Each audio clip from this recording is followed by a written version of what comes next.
ये भारतवर्ष है जिसे दुनिया कभी विश्व गुरु के रूप में जानती थी। इसी भारतवर्ष का एक महत्वपूर्ण राज्य है ओडिशा।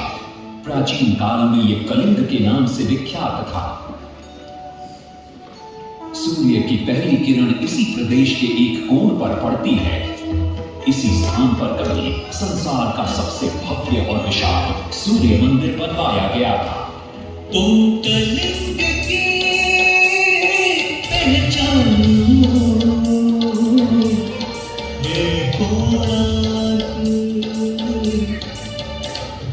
इतिहास का स्वाभिमान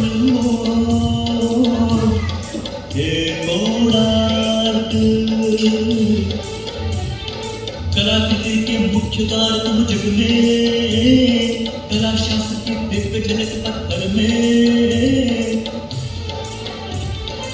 विश्व गुरु भारत के गौरव आज दया के पात्र हो क्यों। कोणार्क कोणार्क कोणार्क कोणार्क। सैकड़ों साल पहले की बात है। पुरातात्विक दस्तावेज के तौर पर संग्रहित पुस्तक मादला पांजी और बाया चकड़ा में उल्लेख है कि 13वीं सदी में गढ़ वंश के राजा लांगुला नरसिंह देव ने इस सूर्य मंदिर का निर्माण करवाया था। नरसिंह देव युद्ध में बड़े प्रवीण और शक्तिशाली थे और मात्र 18 साल की उम्र में वे अपने पिता राजा अनंग भीम देव की विशाल सेना के प्रधान सेनापति नियुक्त कर दिए गए थे।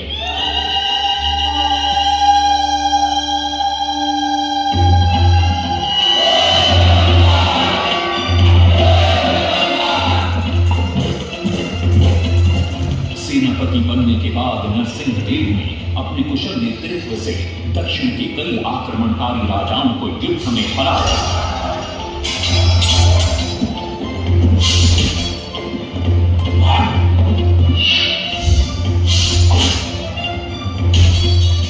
और उनके राजकोष पर कब्जा कर लिया।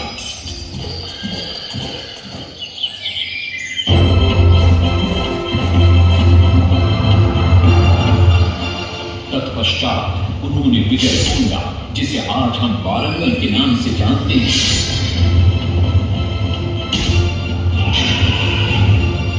कि काकतीय वंश के राजा गणपति को परास्त किया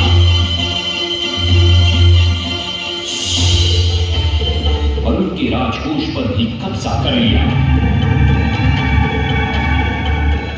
3 वर्षों तक निरंतर युद्ध के पश्चात जब वे बहुत सारी धन संपदा लेकर कलिंग लौटे तो राजमहल में उनका भव्य स्वागत हुआ।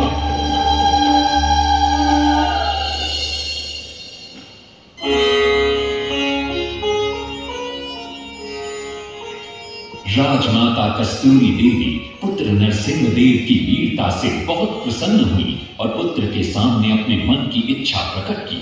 कहा, तुम्हारे पिता ने शंख क्षेत्र पुरी में भगवान जगन्नाथ का भव्य मंदिर बनवाया है। मैं चाहती हूँ कि तुम पद्म क्षेत्र कोणार्क में उससे भी भव्य और विशाल सूर्य मंदिर बनवाओ। किंतु नरसिंह देव माता से प्रतिप्रश्न करते हैं, सूर्य मंदिर ही क्यों, और वो भी कोणार्क में? तब राजमाता कस्तूरी देवी बतलाती है, द्वापर युग में भगवान श्री कृष्ण के पुत्र सांब बड़े ही सुंदर और सुकुमार थे। वो नारद मुनि को चिढ़ाया करते थे। एक दिन नारद मुनि ने सांब को सबक सिखाने की योजना बनाई और उन्होंने सांब की सुंदरता की प्रशंसा कर उन्हें गोपियों के साथ जल क्रीड़ा करने को उकसाया।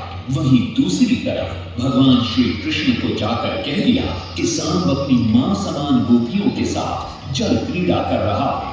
श्री कृष्ण इस बात से बहुत क्रोधित हो जाते हैं और वे सांब को श्राप दे देते हैं, जिस सुंदरता का तुम्हें अभिमान है वो तत्क्षण नष्ट हो जाए। सांब को कोढ़ हो जाता है। जब सांब राजमहल लौटते हैं और मां जाम्बदेवी को ये पता चलता है कि पिता श्री कृष्ण के श्राप की वजह से सांब की ये अवस्था हुई, तो सारी रानियां क्रोधित हो जाती हैं। नारद जी को बुलाया जाता है। वे रोग मुक्ति का उपाय बतलाते हैं। वे कहते हैं सूर्य की पहली किरण ऊर्ध्व देश के एक कोण पर पड़ती है जिसका नाम कोणार्क है। शाम को वहीं जाकर सूर्य की आराधना करनी होगी।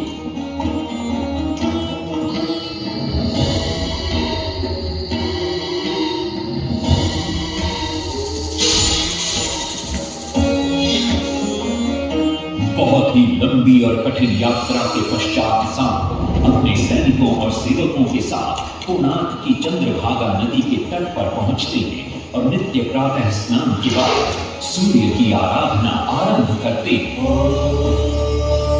सूर्य नारायणाय नमः। ओम सूर्य नारायणाय नमः। अन्न जल त्याग कर 12 साल की कठिन तपस्या के बाद सूर्य देव प्रसन्न होकर प्रकट होते हैं और शाम को रोग मुक्त होने का वरदान देते हैं।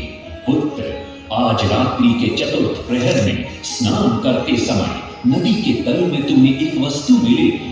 वो मेरा ही प्रतिरूप होगी। उसका स्पर्श पाते ही तुम इस कोढ़ रोग से मुक्त हो जाओगे। स्नान के पश्चात शाम जब नदी से बाहर आते हैं तो वो रोग मुक्त हो चुके होते हैं। उनके हाथ में एक छोटा सा पत्थर है। उनके सुंदर और सुकुमार शरीर को देखकर सारे अनुचर और सिपाही प्रसन्न होते हैं। शाम उस पत्थर को वहीं स्थापित कर एक छोटा सा मंदिर बनवाते हैं। लेकिन जब उन्हें ज्ञात होता है कि सूर्य पूजा का विधि विधान यहाँ किसी को पता नहीं है तो वे चिंतित हो जाते हैं। वे ध्यान में बैठते हैं। सूर्य देव पुनः प्रकट होते हैं और शाम के पूछने पर बतलाते हैं कि दूर पश्चिम में साक्य देश के मागा ब्राह्मण पूजा की विधि विधान जानते हैं। साक्य देश की ओर निकल पड़ते हैं जो आज का ईरान है। महीनों की लंबी यात्रा के बाद शाम 18 मागा ब्राह्मण परिवारों को साथ लेकर कोणार्क लौटते हैं और सूर्य मंदिर में पूजा शुरू हो जाती है। राजमाता कस्तूरी देवी नरसिंह देव को बतलाती है कि विवाह के कई वर्षों बाद तक जब हम निसंतान थे मैंने भी उस सूर्य मंदिर में पूजा अर्चना की और तुम पुत्र रूप में मुझे प्राप्त हुए। माता की बात सुनकर नरसिंह देव मां को कोणार्क में संसार का सबसे भव्य और विशाल मंदिर बनाने का वचन देते हैं। सदाशिव सामंतराय महापात्र जो शिवेई सांतरा के नाम से लोकप्रिय थे, वे अपने सहयोगी बीसू महाराणा के साथ मंदिर का प्रतिरूप बनाते हैं और नरसिंह देव के समक्ष प्रस्तुत करते हैं। नरसिंह देव मंदिर का प्रतिरूप देखकर अभिभूत हो जाते हैं और शीघ्र मंदिर निर्माण कार्य आरंभ करने का आदेश देते हैं। दूर दूर से बड़े बड़े पत्थर लाए गए, जितने पत्थर डाले गए सारे टूट गए। आखिर में ताला उसमें डाले गए, नहीं पता ताला, सारे टूट गए। सिर्फ इंसान तेरा हुए परेशान, किस विधि मंदिर बने। सिर्फ इंसान तेरा हुए परेशान, किस विधि मंदिर बने। एक दिन वे चिंतामग्न कोणार्क लौट रहे थे, तभी उन्हें प्यास महसूस हुई। उन्हें पास ही में एक कुटिया दिखाई पड़ती है जहाँ एक बूढ़ी औरत से उनकी भेंट होती है। शिवेई सांतरा पानी मांगते हैं। बूढ़ी औरत पानी के साथ गरम गरम भोजन भी लेकर आती है। वे थाली के बीच में हाथ डालते हैं जिससे उनका हाथ जल जाता है।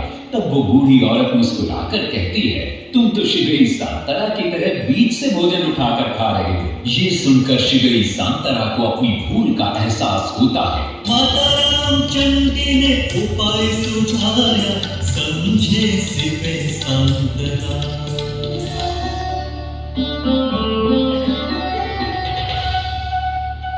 तत्पश्चात वो किनारे से पत्थर डलवाना शुरू करते हैं और मंदिर निर्माण का कार्य तेजी से आगे बढ़ने लगता है।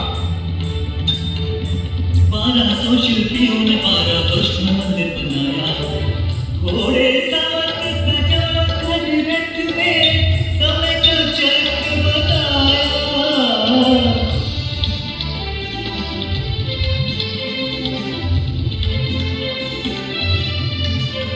दूसरी तरफ कलिंग के उत्तर के राज्यों के भागों के बार बार राज्य पर आक्रमण हो रहे थे।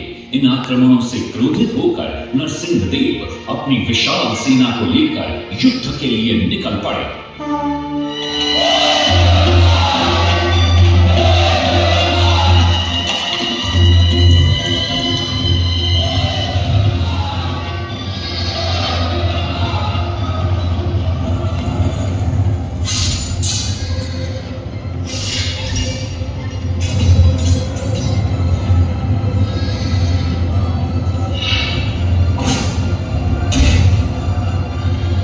शक्तिशाली गौड़ बंग के नवाबों को भी युद्ध में परास्त कर दिया और उनसे प्राप्त सारा धन अपने कब्जे में लेकर सूर्य मंदिर के निर्माण कार्य में लगा दिया। 1200 कारीगरों के अथक प्रयास से 12 साल बाद विशाल और भव्य सूर्य मंदिर बनकर तैयार हुआ। उस समय के लोगों में वास्तुशास्त्र, ज्योतिष शास्त्र और खगोल शास्त्र का जो ज्ञान था, उसे देखकर आज के बड़े बड़े वैज्ञानिक भी आश्चर्यचकित रह जाते हैं। कई प्रयासों के बाद भी मंदिर के गुंबद पर कलश स्थापित नहीं हो पा रहा था। क्रोधित नरसिंह देव ने आदेश दिया कि कल प्रातःकाल तक यदि कलश स्थापित नहीं हुआ तो सबके सर धड़ से अलग कर दिए जाएंगे। सभी शिल्पकार घोर चिंता में डूब जाते हैं।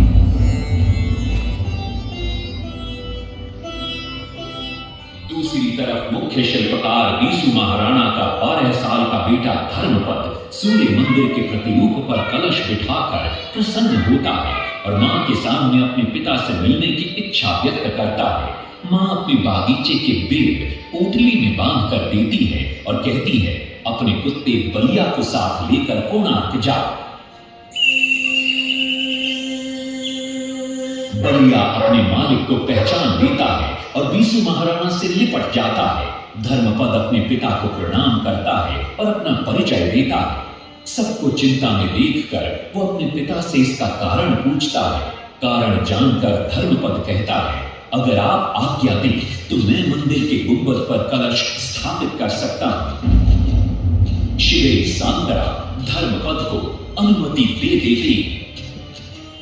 धर्मपद गुंबद पर चढ़ जाता है और कुछ ही समय के प्रयत्न के पश्चात वो कलश को स्थापित करने में सफल हो जाता है। गुंबद पर कलश स्थापित होते ही नीचे गर्भगृह में चारों दिशाओं में लगे चुंबकों के आकर्षण से सूर्य महाप्रभु की मूर्ति शून्य में स्थापित हो जाती है। सब धर्मपद को कंधे पर बिठाकर खुशी से नृत्य करने लगते हैं। तभी कुछ कारीगर इसका विरोध करते हुए कहते हैं, अगर सुबह राजा को ये पता लग गया कि इस बच्चे ने कलश को स्थापित किया है तो किसी का बचना संभव नहीं है, इसलिए धर्मपद को मरना होगा। इस बात से शिवे सांतरा बड़े क्रोधित हो जाते हैं। भीषण वाद विवाद छिड़ जाता है। ये सब देखकर धर्मपद गहरी चिंता में पड़ जाता है और वो सोचता है कि यदि मेरे जीवित रहने से इन सब का सर काट दिया जाएगा तो इससे अच्छा है कि मैं आत्म बलिदान कर दूं ताकि सबके प्राण बच जाएं। और उसी पल धर्मपद नवनिर्मित सूर्य मंदिर के शिखर पर चढ़ जाता है। महाराणा के सुपुत्र धर्मा ने कलश बिठा के त्याग दिए निज प्राण, शिल्पियों का मान बढ़ाया। वास्तुशास्त्र के अनुसार बना सूर्य मंदिर। सूर्य उत्तरायण हो या दक्षिणायण हो, सूर्य उदय के आज भी पहले की नहीं पड़ती प्रभु के ऊपर।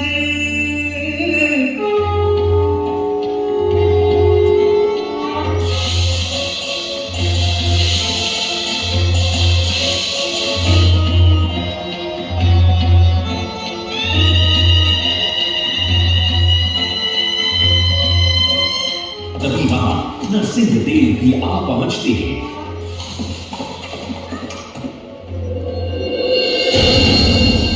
और सूर्य महाप्रभु महाप्रभु को शून्य में स्थापित देख वे भी आनंद से भर जाते हैं और श्री शांतरा की भूरी भूरी प्रशंसा करते हैं।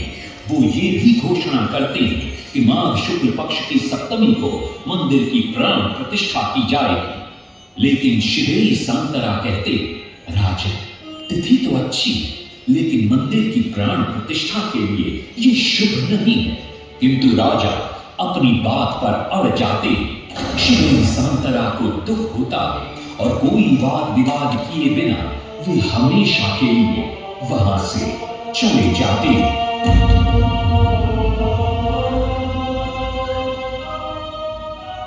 पूर्व निर्धारित तिथि पर मंदिर की प्राण प्रतिष्ठा संपन्न होती है।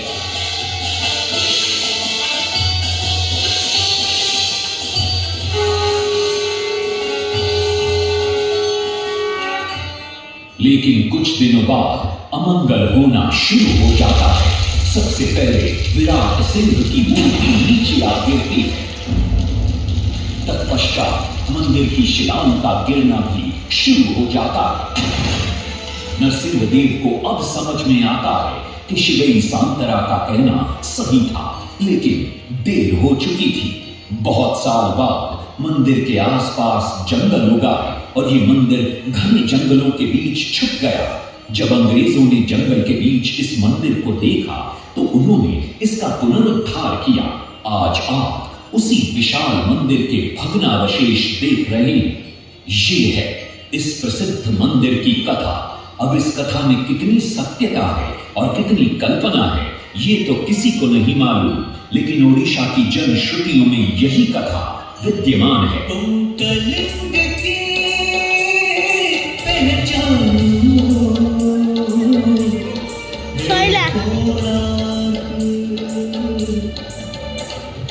इतिहास का स्वाभिमान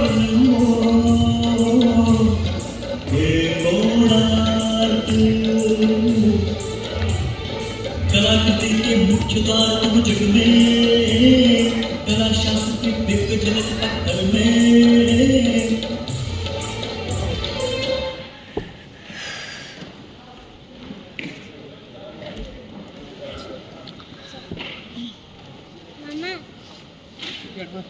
সইলা বা আমি দেখ ও তিনথর ଦେଖିଆ ଥରେ ଦେଖିଲେ ଆଉ ସେକେଣ୍ଡ ତିନି ଥର ତିନି ଥର